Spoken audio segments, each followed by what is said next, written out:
Hello and welcome. Today we're in the Tier 10 American battleship cruiser, the Puerto Rico. She's still a work in progress, meaning that she is subject to change. Also, at around the 15-minute mark, I will show her in port and go over the stats and armor scheme, etc. And a few minutes after this video, I should post a match of the Genoa. So if you're interested in the Tier 5 Italian cruiser, check that one out as well.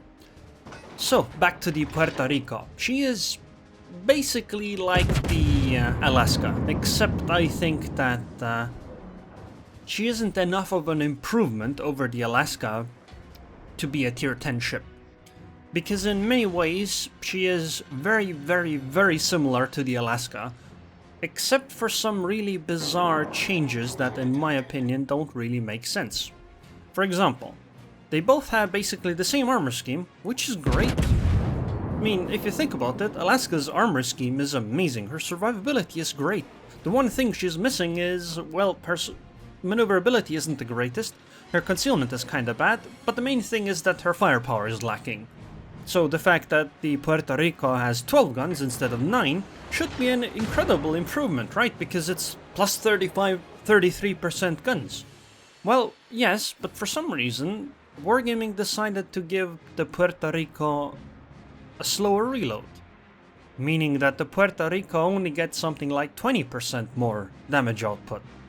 Which just feels bizarre, because it's the one thing you would want from a Tier 10 Alaska. On top of that, she also has worse maneuverability than the Alaska, and for some reason she actually has 1.6 kilometer worse concealment than what the Alaska does, which just really boggles the mind. At first, I thought I just forgot to equip Concealment Expert or the upgrade, but no, that's not the case. It literally is 1.6 kilometer worse concealment. Which just feels really weird, because this makes Puerto Rico's concealment 13.8 kilometers. This is on par with quite many Tier 10 battleships, and that's why I made the joke at the start about her being a battleship, because she honestly plays like a battleship. Except her guns just aren't quite as good with AP. In fact, I legitimately think that if she had battleship guns instead, she would be a better ship. Because everything else about her is basically a battleship. I mean, she's a supercruiser, which means that she already takes battleship fires, basically anyway. And her damage control party isn't quite as good as a battleship damage control party, which is actually a negative. Her accuracy isn't really as good as cruisers anyway. You can see me not hit that many shells on this Thunder. I mean, she's only 16.7 kilometers away. I fired 12 guns at her, only hit 4. And keep in mind that this is a fairly decent shot. I'm also lacking in range, 18.8 kilometers. Yeah, you can improve it with the upgrade, I suppose, but considering the poor accuracy, do you really want to? Because you're not gonna hit that many shells anyway. This time though, this shot was good. 6 hits, but the HE isn't exactly amazing. I could fire AP instead, I suppose, but I'm afraid that it just isn't going to do much, because at this range it just can't pen the main belt of Thunder. The gun caliber or the penetration power just isn't good enough. Luckily though, the enemy team is giving me a really advantageous position. I can just sit here while being unspotted and just keep firing at the enemies.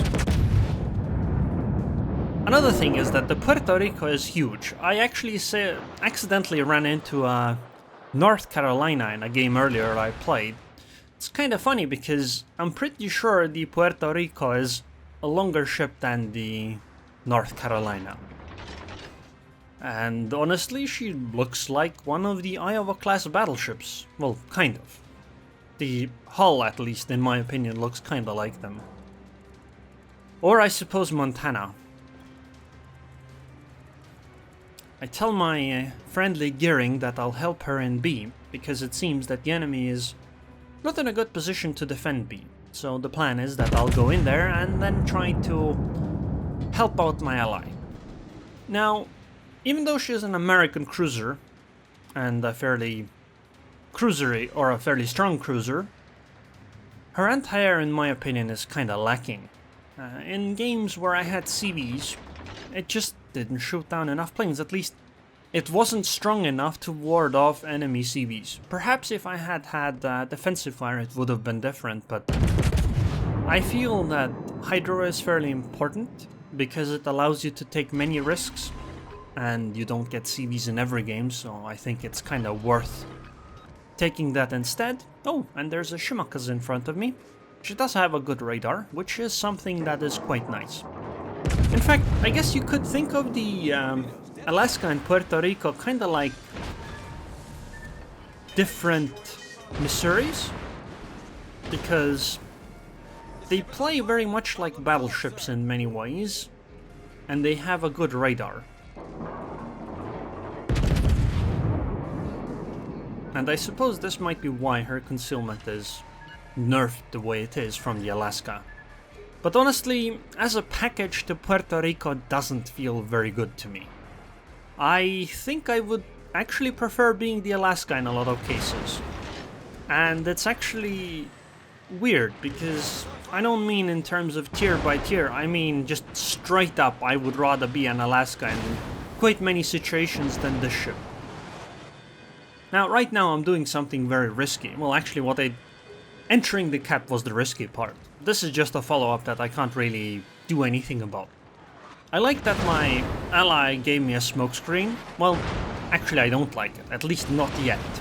I'll even mention it angrily at one of my teammates about how he wasted his smokescreen, but then later I changed my mind, because that smokescreen ends up being very helpful. Right now I'm planning to just get next to this island. If you look at the minimap, you can see that being in the position I am right now actually gives me a lot of security, because luckily the game doesn't have any island over penetrating shells yet, or torpedoes that go under the island, which means that I'm fairly safe here, except that they have I think that's a Smolensk that's firing at me. Rather annoying ship, but luckily she only starts fires. Now, one thing that sets her apart from battleships, the Puerto Rico that is that she doesn't have a 32mm bow, which does mean that she can get overmatched from the front, but because she has an Alaska armor scheme, it's kind of irrelevant, because you can't really be citadeled from the front anyway, so it doesn't matter. So I'm telling my gearing that this is a wasted smoke, but I appreciate it anyway, because, well, it does help me slightly. The reason I thought it was wasted is because I did actually expect these torpedoes to arrive at some point. I didn't expect them quite yet, but I expected that the torpedoes would arrive in, let's say, 30 seconds from now. But I suppose since the torpedoes only hit me once, it's fine. I can just Damacon and move on, right? And actually at this moment, the smoke is quite useful, because, well, nobody is shooting me. And I could technically be spotted right now, and then perhaps the Smolensk would just keep up shelling me. But yeah, the gearing made a good choice in giving me a smokescreen. I suppose maybe it would have been better if she had just been trying to chase the Shima all the time, but I suppose the gearing probably figured, hey, you know, since I'm next to this Puerto Rico anyway, I might as well give her the smokescreen, right? Instead of being like, okay, I'm gonna go out of my way to give the smokescreen. Also, Spine King thinks that there isn't much for a video in this match, but there actually is. I mean, this is pretty much the battleship match of me playing the Puerto Rico. I don't think anything gets quite as close to being a battleship as this one did. Because I'm already at 1.6 million potential damage. And we're gonna get a whole bunch more, because soon you'll find that there's a Minotaur that pushes, and a Des Moines, and there will be other ships that I will be engaging. Oh wait, no, it wasn't the Minotaur, it was the Smolensk, who is trying to stop in front of me in a smokescreen. Good luck with that, my friend. Although I suppose this is a very battleship-y situation where you just overpen the Smolensk. And there's the Minotaur now, but I do have radar in 30 seconds. which I plan on using once it's up. I will take some blind shots. Unfortunately, the Minotaur was moving. I thought she was actually standing still, so me actually taking that blind shot was a disadvantage, because I could have fired right now. But obviously I had no way of knowing that she would get spotted afterwards. I do have a radar in 10 seconds, but I'm exactly on the border. So I'm trying to stop as hard as I can to hit radar so that I can take a shot on the Minotaur. And she's barely in range. 100 meters. In fact, I might actually slide out of the radar range. But luckily, she got scared about this and started moving. So this means that the radar basically did everything I needed it to do, because the Minotaur is not going to be in that smoke anymore. Which is excellent. So now, it's time to play some more Battleship. I'm actually unspotted right now, because luckily absolutely every single enemy is behind an island somehow. Although that Des Moines radar is a bit of a problem, because that Yamato on the map border could easily take a shot on me, and considering I just ran aground, that could have been a problem. Luckily though, the Des Moines went down, so none of the issues actually cropped up. I am at 2.4 million potential damage. This is something you would again expect from a battleship. Minotaur is trying to be a bit brave, doesn't expect the island to be that low, so she gets a few shells for that. I am sailing away, but soon enough I'm gonna turn around because I realize that we're winning the game hard enough that it doesn't really matter whether I go down or not. What's more important is to try to win harder. And right now you can see a bit of a lack of the firepower, because 67k damage in a game like this is not exactly something to write home about. But I suppose you can have better games, it's just that I felt that the firepower in the Puerto Rico just wasn't good enough for me. I would have wanted more. I mean, that's the main complaint people have with the Alaska, right? So obviously it makes sense that the next ship in line would feel the same way. Minotaur decided to donate her ship to me, which is very nice of her. This will give me a whole bunch more damage. And luckily I didn't get to sink her, but that's okay. Soon enough we'll get another ship to shoot at. Probably not at Yamato, although I will take a shot at her probably. The Thunder is going to be broadside, and I should be able to deal some damage. Probably won't be able to sink her though, because, well, a real battleship against a fake battleship, the real battleship tends to win. Although, since she is showing broadside like that, I will be able to deal quite a bit of damage. At some point I should radar, because I don't know where that Yamato is, the one on the left side of the map, or left of me, and perhaps she could suddenly surprise me, so it would be nice to know where she is. Right now I'm aiming at the main belt of the Thunderer. I'm hoping that maybe I can get citadels, but it seems that my penetrating power isn't enough. As you can see, a non-penetrating hit, and radar up, there's the Yamato. Let's take more shots on the Thunder and then keep turning, because this Yamato is probably going to show me broadside, considering she is facing another Yamato.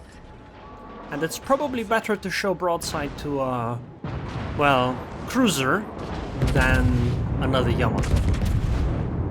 Even though she takes a good 40k damage for this, well, the Yamato would have likely sank her in one go. And there is the game. It was a very nice game, for my Puerto Rico at least. I didn't deal the most amount of damage though. It's only like 120k I believe. 137k. I sank 2 ships, but I got 7 citadels, and I got a nice 2100 base XP. I'm gonna compliment all the destroyers, because I think our destroyers basically won the game for us. Also this Thunderer too, because he did better than I did. And let's check out the detailed report. Here you can see 2.9 million potential damage. This is something you would expect basically only in a battleship. You really don't expect this kind of potential damage taken in other ship classes, but the Puerto Rico honestly feels like a battleship. And I suppose this is why she feels that way. She can just be shot at so much and just not go down. I mean, you can see the high amount of AP and HE shells I took this game, and how they actually didn't deal as much damage as you would expect. So, yeah, you can see the damage. 82 AP shells from the Minnow, only did 20k damage. Only 6 AP shells from Yamato, but those actually did hurt.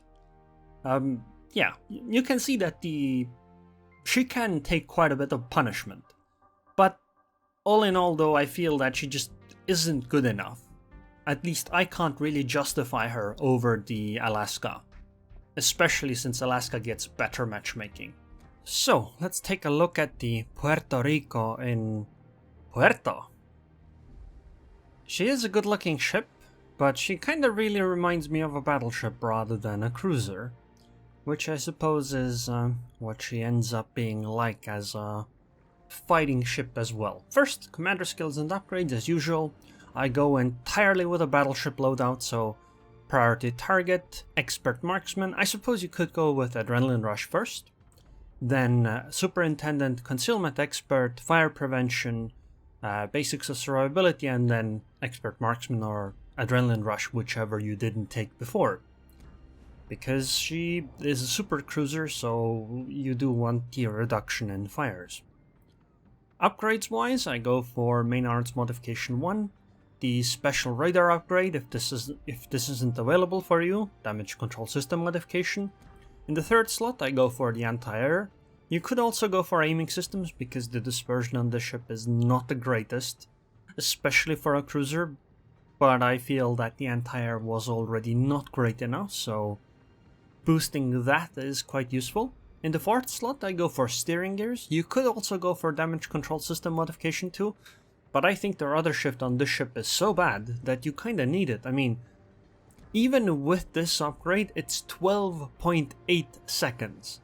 That's really, really bad. This is literally battleship level. In the fifth slot I go for concealment, as you basically always should. And in the last slot I go for the reload upgrade. Honestly, I have considered the range upgrade because 18.8 kilometer range on a ship such as this does not really feel enough. Anyway, looking at the armor, it's basically the same as the Alaska. We can compare in a moment. 27mm bow, 30mm middle armor plate or the side plate, 38 deck, and Citadel is 200 and... actually, I kind of forgot. Yeah, 200 and... No, sorry, not the Citadel. The armor plate is 254. I forgot that the Citadel actually sits underwater, just like the Alaska. You can see it right here. Look at this. This ship is really difficult to Citadel, just like the Alaska. I mean, it's basically the same thing. And if you add on all the armor plates, it is basically the same armor as the Alaska. Or at least very, very close. Except obviously that there's 2 turrets at the rear. Anyway, in terms of survivability, she has 71,650 HP. This is actually a very surprising amount. You would expect that I'm using survivability expert at like on a tier 9 ship, but no. I'm not. She just has a weird amount of HP. Torpedo belt I think is slightly better than Alaska. Yeah, 13 to 28% it is. The guns though. You have 12 guns, which you would think gives you significantly more firepower than Alaska. And I mean, I suppose it is significant, but you would think it's 33% more firepower, but that's not true. The reload on the Puerto Rico's guns is 19.4 seconds with a reload upgrade, whereas it's 17.6 on the Alaska, which means that you only actually get 21 or 22% more damage output than on the Alaska, which really makes you scratch your head, like why? It's not like this ship has amazing firepower in the first place. Anti-air. Here you can see the numbers, whatever they tell you. It doesn't really tell me much. Anti-air never seems to be enough. 35.2 knot speed, which is nice, it's fairly fast. 12.8 second rudder shift with what they have, but I mean, compared to the Alaska, I would really have the Alaska over the Puerto Rico in maneuverability. And the main thing that I don't really get is, why does this ship have 13.8 kilometer concealment? Compare this to the Alaska's 12.2. That's a whole 1.6 kilometer worse concealment. This is terrible concealment for a cruiser. Like, utterly terrible. I mean, we can compare it to, say, a Georgia, right? Georgia has 13.3 kilometer concealment. In fact, the number is so bad that when I initially saw this, I was like, wait, did I forget to take Concealment Expert? Oh no, I have the Concealment Expert. Okay, did I forget to take the upgrade? And oh no, I have that one too. Because this is literally worse than some battleships you'll run into. Actually, quite a few battleships you'll run into. I mean, Montana, if you take 10% off of this, you get like what? What is this? This would be 14.1. This is what, 300 meters better? This is a cruiser. It's a cruiser. It still has cruiser... Well, I suppose 305s aren't exactly cruiser-type guns. But essentially, the firepower improvement isn't as great as you would think it is over the Alaska.